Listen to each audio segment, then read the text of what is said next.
Welcome once again, dear story lovers, to another episode of Legends Untold.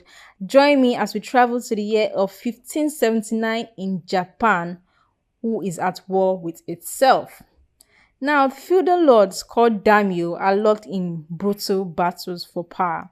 Castles are burning, armies are marching, and into this world of blades and honor steps a man unlike anyone Japan has ever seen before.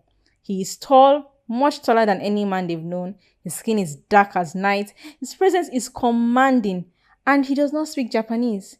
He wears no armor, yet every eye turns to him when he walks by. His name is Yasuke, and he's about to make history. Yasuke's early life is a mystery shrouded in silence. Historians believe he may have been born in Mozambique, Sudan, or Ethiopia, likely part of the Makwa ethnic group. As a child, he was captured or sold into slavery, ending up in the hands of Jesuit missionaries.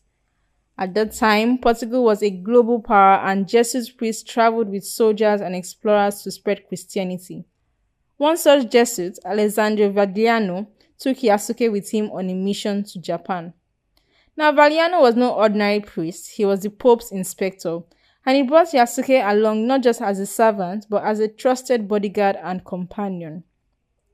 When they arrived in Kyoto in 1581, the people had never seen a black man before. Crowds gathered. Children climbed on rooftops just to get a glimpse. The Japanese thought his skin was painted with ink. When he washed and the color didn't fade, they were shocked. The word reached the Oda Nobunaga, the powerful warlord attempting to unify Japan under his rule, a brutal and intelligent, ambitious man. Nobunaga was fascinated by strange and foreign things. He demanded to meet Yasuke. Now, Yasuke entered the castle of Nobunaga, towering over the samurai guards. Some accounts say he was 6'2" or taller, compared to an average Japanese height of about 5'2" at the time. Nobunaga didn't believe Yasuke's skin could be real. He ordered him to strip to the waist and wash. When he saw it wasn't ink, he was amazed. He said Yasuke had the strength of 10 men. But Yasuke didn't just impress with appearance, he quickly learned Japanese. He was respectful, intelligent, and curious.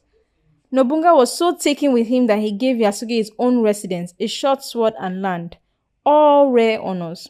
Soon, Yasuke became a samurai retainer, a warrior in service to Nobunaga himself.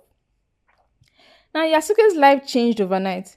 From foreign servant to samurai of one of the most powerful warlords in Japan, he now stood beside generals and advisors. He was present at political meetings, he witnessed executions, he joined campaigns, and most notably, he was there in 1582 when everything fell apart. On June 21, 1582, Nobunaga was betrayed by his own general, Akechi Mushude. While resting at Honnoji Temple in Kyoto, Nobunaga and his small band of men were surrounded by Mushude's army. It was a coup. With no escape, Nobunaga chose ritual suicide, called seppuku, rather than capture. Yasuke was right there, fighting beside him. When Nobunaga died, Yasuke fled with his own son, Ode Nobutuda, trying to defend him. They failed and Nobutuda was killed. Yasuke was captured. But what happened next was very strange.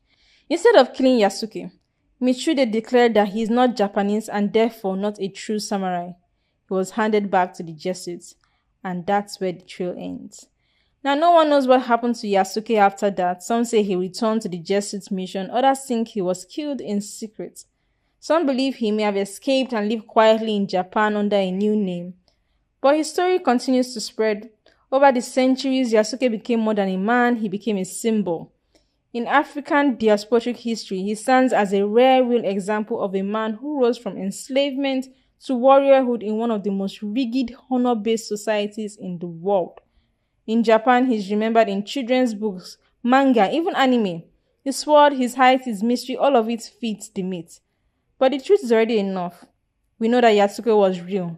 We know that he stood among warlords, he carried a blade, and he carved a place in history with blood, courage, and resilience.